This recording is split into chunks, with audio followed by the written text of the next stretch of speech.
Normally for me, I've always struggled and became more stressed when I'm not taking action on something. Like when something is unresolved, right? And then the problem is, I think, like I said, it's just the downstream effects of like, what is going to happen if I avoid this forever?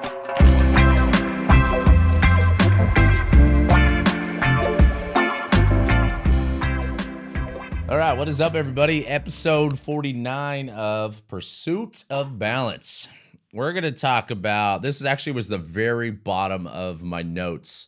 So, like, meaning when I launched season 2, for those that don't know, I kind of write down a bunch of Instagram ideas, and normally it'll just be at home outside. I'll be like, that's a good content idea, or that's a good podcast idea. This is one, that I've had at the bottom, meaning like I wrote it down in the very beginning and I just never have made it an episode because there's sometimes for me, I feel like I have a hard time, like, how am I going to make this a 20-minute or 30-minute episode? Because that's generally kind of the framing and timeline I like to stick to.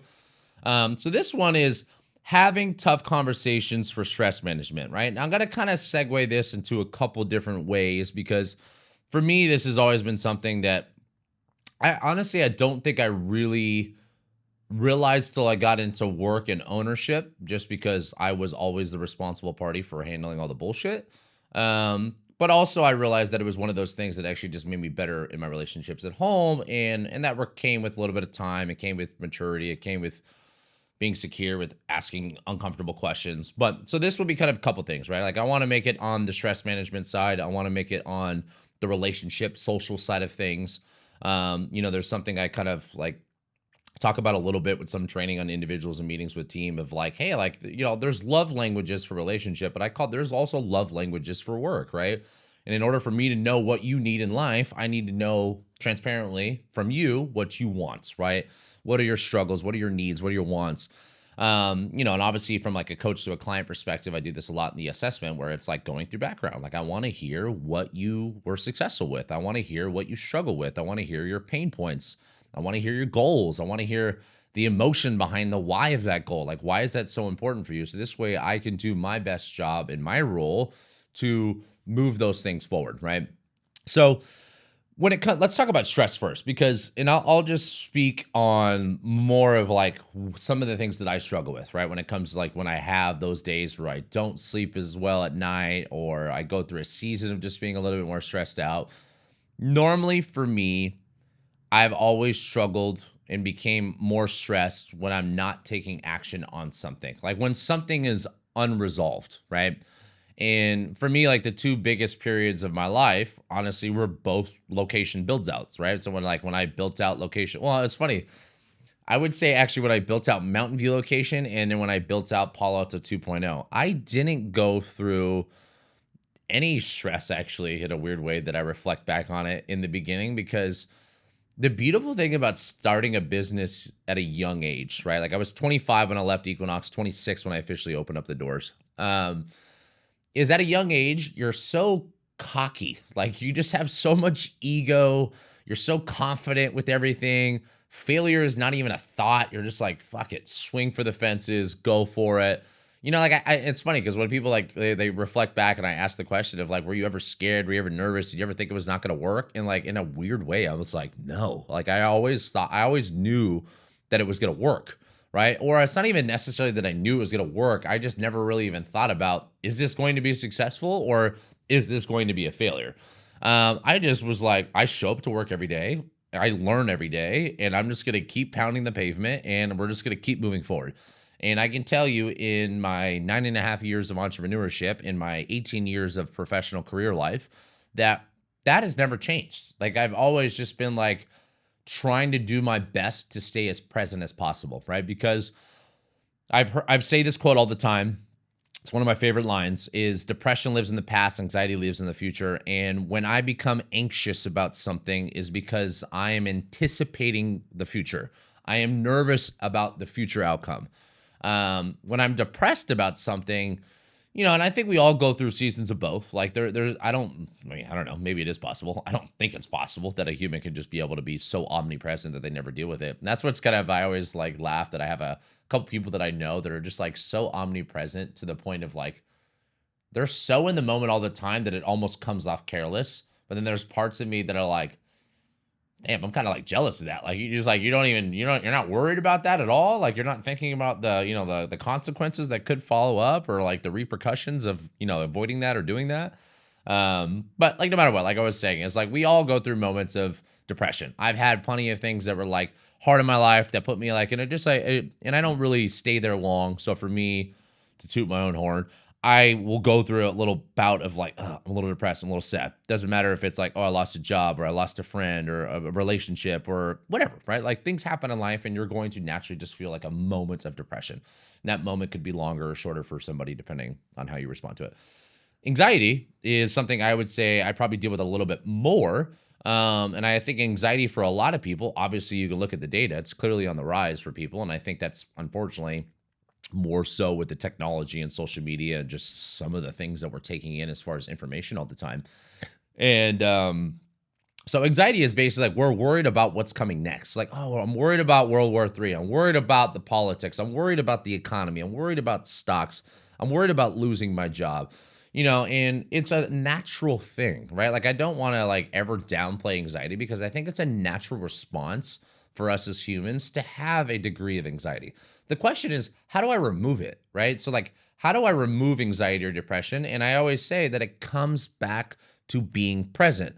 And when I look at my job, both as a employer and also as a coach, meaning when I work with a client or I work with an employee, a coworker, whatever it might be, I always will be like, how do we get back to the process? Like, how do we get back to just loving the process and loving the work? Because if the goal is the process, then we're never where we shouldn't be. And what I mean by that is like, if all I'm doing is focusing on my next target, okay, I want to be until I hit this financial target or until I hit this weight on my deadlift or until I hit this weight on the scale, then I'll be happy, right? Like we've all heard that. Once I get there, then I'll be happy. Every single person knows that. What happens?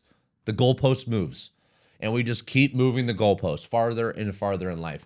And once again, I think for most people, I've actually would say that I'm kind of more surprised. And I was actually just talking to one of the coaches, Paul Otts, about this yesterday. I'm like, hey, it surprises me that sometimes like some people aren't as motivated by money with work, right? Like there's some people that just like, they say it's important, but the reality of like what their work shows, it doesn't. So meaning like, hey, for some of us, work-life balance is actually more important than a financial target. Cool, great. That's a goal. Some of us, it's actually like for my job, I always say you're either here for one of two things or ideally both. It's either making an impact on people, like I can actually make people stronger, healthier, better, happier versions of themselves. Or I'm here because like I can, do something that I love, hopefully a lot, or kinda, depending on who the person is, and make some money. And it's like, cool, you can make a lot of money in my industry and you can also make a lot of impact in my industry. And the beautiful thing is you can do both. They don't have to be mutually exclusive from each other, right?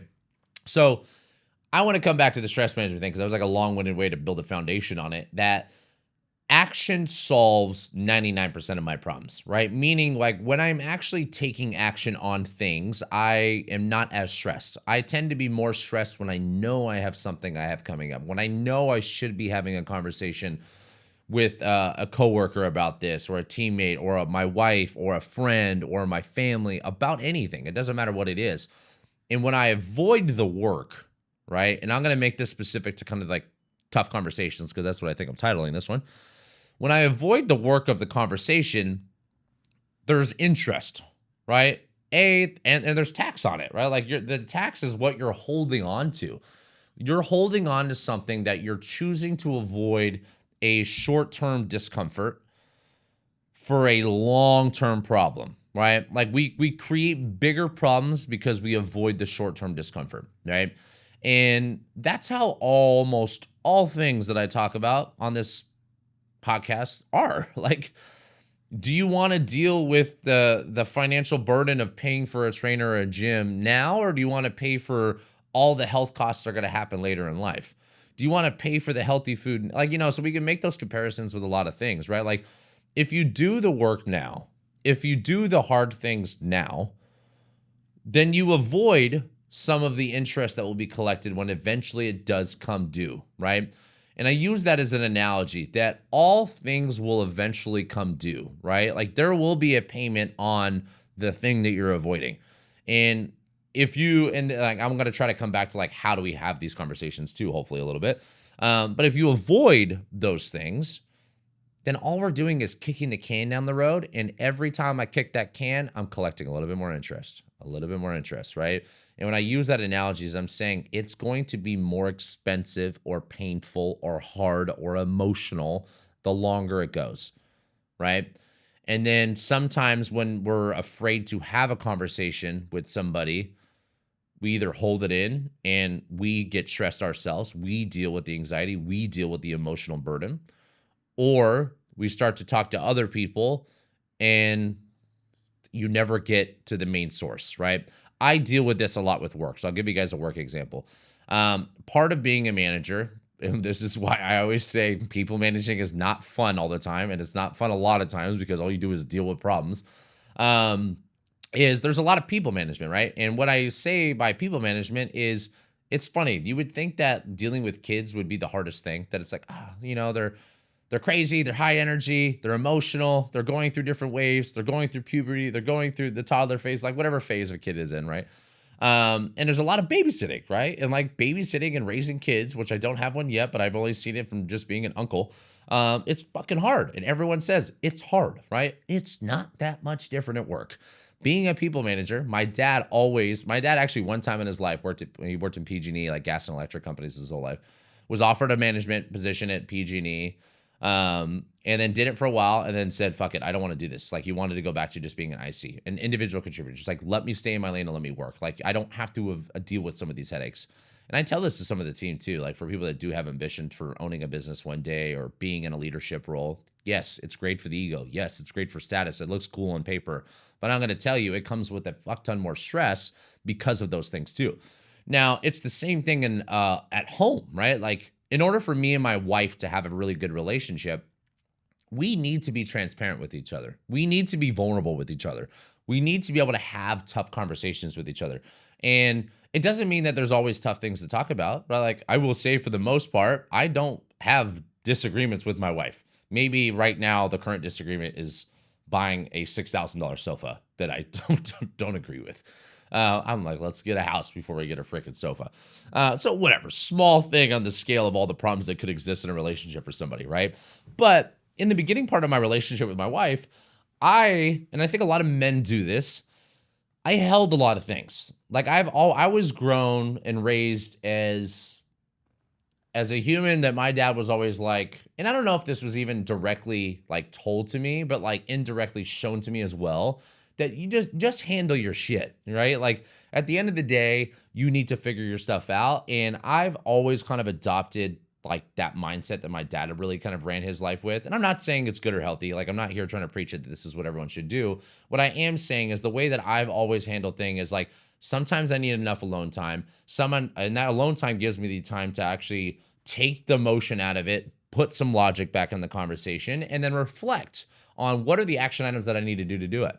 And my wife sees this when I go through a season of worker life where I'm a little more stressed. I'm a little busy mentally. It's like I actually get quiet. I'm like, I just like don't want to talk. I need alone time. And it's tough because it's not that I need alone time from my wife, right? Like I need my wife and I want her to be in my life forever. But there's periods when I go through stress where I'm like, I need everyone to be away from me, right? I need to handle this, right? And in the beginning of the relationship, it actually wasn't as good for us. It wasn't as healthy of a relationship as it could have been just because I avoided those things, right? She wanted to talk about it. I wanted to avoid it. I wanted to bury it. I wanted to get over it with time. And I realized that, okay, this is not going to work because the only way that I can make my wife happy and also have a clear understanding between what our expectations are for each other is by us telling each other what that is, right? And doing our best to take the emotion out of it. Like when we go through a disagreement, the goal is to find the middle ground, right? In the beginning, my goal was always to win, right? It wasn't necessarily like I want to find a way to make this work for you. It's just like I have to understand that you need to understand my point. And if I don't get my point across, I'm not going to stop arguing. In my family, we've always been a family that would have dinner and we would just have conversations for hours. I love it. I miss it. And there would be moments where, like I would say Troy, my youngest brother, is probably the least ego, like Troy and my mom. And my middle brother, Jesse, and myself and my dad are very similar, big egos, very opinionated, very strongly opinionated on our stance. And when we believe something, we'll die on that hill for it. And there would be times where me and my dad or me and my brother would be going at it, and like my mom would come down and like watch an episode or something. She's like, "Wait, you guys are still talking about this?" And I'm like, "This motherfucker doesn't understand." Right? It's just like that's how we grew up, right? And through relationships, that was always a fault of mine in management earlier in my career. I was always just trying to get people to understand my points, right? But the reality of it is that good communication is built on this foundation of empathy, right? And empathy is just like, can I put myself in your shoes? Can I understand what you would go through if you were in my position, right? Can I understand that what would happen if I had this conversation now versus if I had this conversation in 10 weeks, 10 months, 10 years from now, right? Or if I never have it, what would happen? And obviously, like I said, you're just collecting interest the longer that goes on. So let's kind of transition a little bit towards how do we have these conversations? The first thing is the reason why I believe most people don't have the ability to have these conversations is because they don't feel that the person that's going to receive the information is going to make them feel safe and heard. And I think that's a very valid point, right? Because why would I talk to you about something if you feel like you're going to immediately discredit it, right? Why would I talk to you about something if you feel like you're just going to voice your opinion on it? Like in my relationship, sometimes my wife just wants to be listened to. Sometimes she doesn't need my opinion on something. She just needs to talk out loud. I actually talk to myself in the car, or nowadays talk to ChatGPT or Claude. But it's, getting words is like, why is a diary or a journal so impactful for somebody? A podcast for me is very meditative. It's very like, it actually allows me to just, in a weird way, speak to a couple cameras and feel good about myself because I get the things out that are in my head. I'm someone that's always wanting to learn and build, and like sharing that with others is a very passionate thing about me, but also on a personal level, it's almost like a journal for me. So why are those things so impactful when you think about stress management? It's because you're getting it out of here. When it lives in here, it's not rent free, right? It's paying, right? Like you're paying for something every time that you're avoiding something, right? Every time you're avoiding the work that needs to be done, it collects, right? And like I keep using this analogy that like avoided conversations collect interest, right? And the longer you build that interest, meaning the longer I avoid something, the more expensive it ends up being later in life, right? So back to the framework of like, what do I do, right? So for me with management, and I definitely am not perfect on this. Like I've missed the ball a lot of times, right?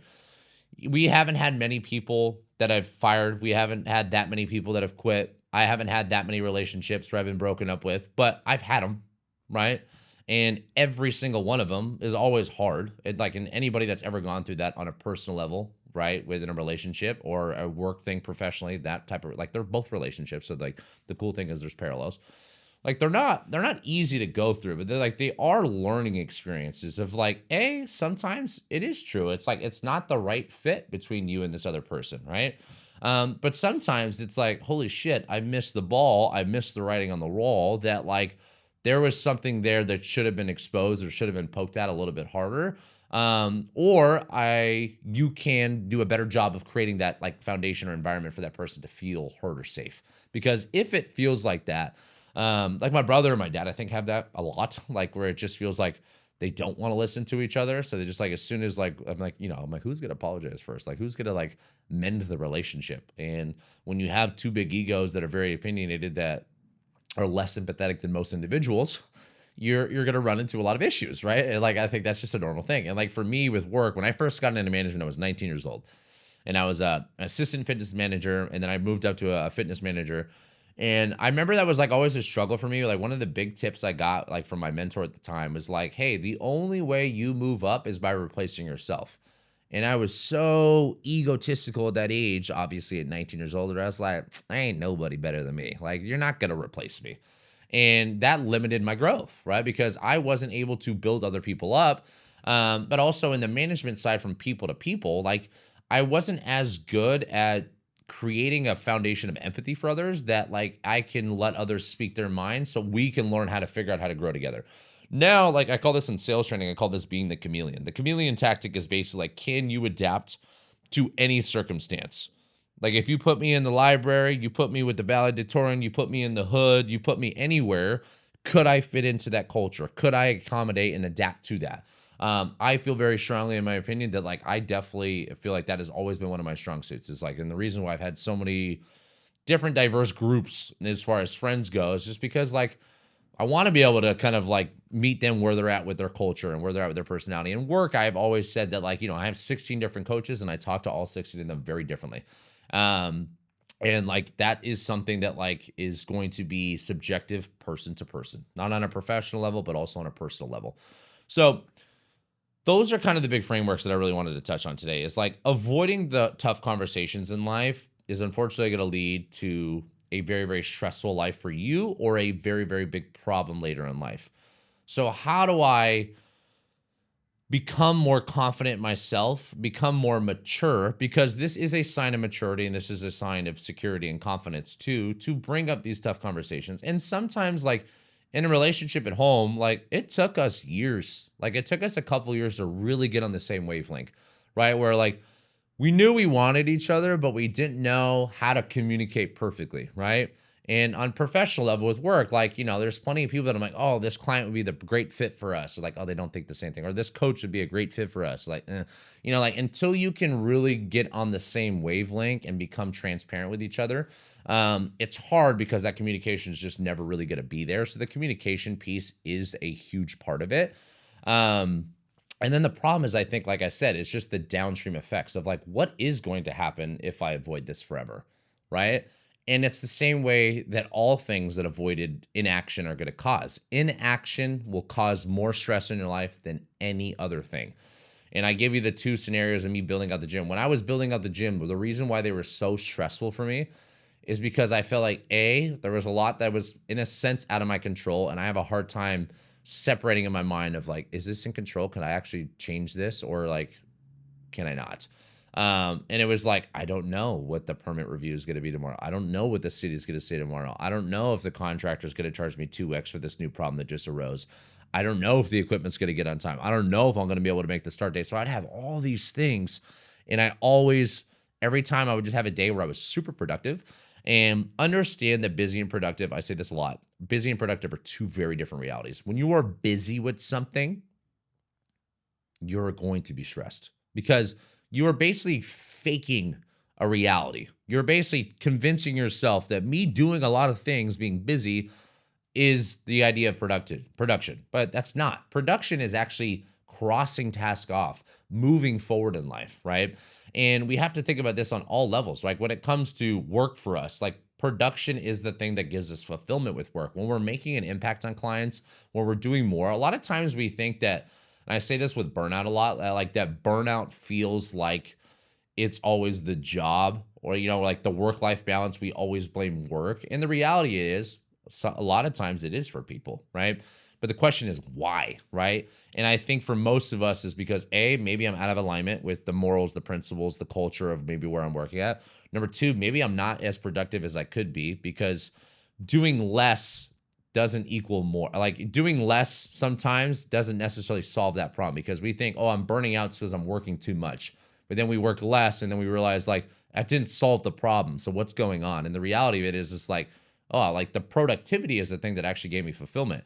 And I have some coaches, for example, that work 50 plus hours a week, right? And these individuals are obsessed with work. And I try to get out of the way. I'm like, hey, autonomy for me has always been a really important thing. And you need to like meet somebody where they're at and understand that like, okay, if that person needs that and that's the most important thing, let them run, right? And for other people, it's like, hey, money is not as important, right? Maybe work-life balance is more important to me, right? Maybe making an impact and having more balance with the stuff that I have in my personal life. I think about that with my life right now of like going through this phase and change of like, there's a Y in the road for me personally, right? There's one side, there's one, that little devil on my shoulder or devil or angel, whatever this person might be, that's like, keep growing, go open up more locations, go franchise it, go work B2B, go build an empire. There's one side to me is like, you got a great life, you make good money, you have a great relationship with everybody, you have kids coming. I want to be a parent more than I want to be an entrepreneur, or as far as what I want to be remembered for. So don't keep chasing more when the reality of what you have now and being present could be the answer, right? And I daily, right? And I try to do my best to get out of the head and just like focus on always just keep moving forward. Like I'm not going to worry about a kid problem. My wife kind of sometimes hate when I say this because like this is an element of my procrastination. She's more proactive than I am in a lot of things. Like this nursery build out is a perfect prime example. She wants to feel like our home is a nursery. She wants to be able to be maternal with her natural instincts that she has, that she feels like everything's done. She can go into this late phase of pregnancy and feel relaxed. And I completely understand that. Then there's me who's like, I'll handle it. Like if you need something done by Saturday, don't bug me till Saturday unless it's not done. Then it's a problem that we can have, right? Or an argument that we can have or a conversation we can have. But I procrastinate because I just like, unfortunately, in a weird way, need stress and need a timeline to get me to be motivated to do things. But I will always get them done. I just unfortunately will push the issue of like, oh, that doesn't need to be, so like finding the balance, I think, of those two things is like understanding that like productivity, proactiveness, having tough conversations, taking action, everything that you want to solve in your life that you are stressed out about. Most people deal with stress in two areas. It's their work, it's their family, right? Family doesn't necessarily mean, I have a bad relationship with my parents, my sisters, my brothers, my kids, my cousins. Sometimes it's fucking stressful being that, right, in a family. It's stressful being a parent. It's stressful being whatever it might be. The work side, there's a lot of different stresses. Oh, I'm not making enough money, or I'm overworked, or I don't like my job. I don't like the culture. I don't like my manager. Like there's a lot of things that can make work stressful too. How do I become omnipresent with what you're doing in life? That's always the goal, right? And the only way that I have found in my life to become omnipresent is to just always focus on every day is a new day. I take action. I do my best to have productivity, meaning I actually cross things off of my list, either mentally on my phone or on my whiteboard. So I feel like I'm actually taking steps forward versus just working on a lot of different things. And like I worked today for 10 hours and I was busy. I go home and those days make me stressed. When I get things done, I feel great, right? And it's no different. That's how my health works. That's how my relationships work. That's how everything in life naturally works. So I share that. There was a little bit of a ramble episode, but I hope that for anybody that feels that they're dealing with a little bit more stress or dealing with a little bit heartache or headache on there are tough things that need to be coming in your life or decisions that need to be made, that you need to understand that the toughest conversation you will have will also be the number one thing to make you feel better, right? And the longer you hold it in, the longer you bottle it in, the worse it gets. And I say this more for men than women because I know more men in my life that think that need to bottle things in, that need to hold things back. And obviously there's this huge new wave of like, be vulnerable, be that. Like I always say, I'm kind of like a little bipolar in certain situations because there's some things that I'm like, hey, these are my problems to solve, right? And I think there are things that like I call it wearing the mask, right? Like when I go home, I need to be husband. When I go to work, I need to be boss. When I go into a session with a client, I need to be coach. When I go golfing with some friends, I need to be the best golfer there. It's like, we wear different masks in life. And I think being able to like compartmentalize those things also is another way to separate that and create a better relationship with those things too. Because happiness is the end all be all goal for hopefully all of us, right? And the way to be happy is be productive, is to take action, is to take care of your health, is to take care of your family, is to be so like they're all the elements, right? Like there's just going to be so many things that are tough, and the only thing that will solve it will always be action, right? All right, guys. Well, I hope you enjoyed my rambling as always. So I will see everyone next week. Take care. And also share this episode with somebody that needs it.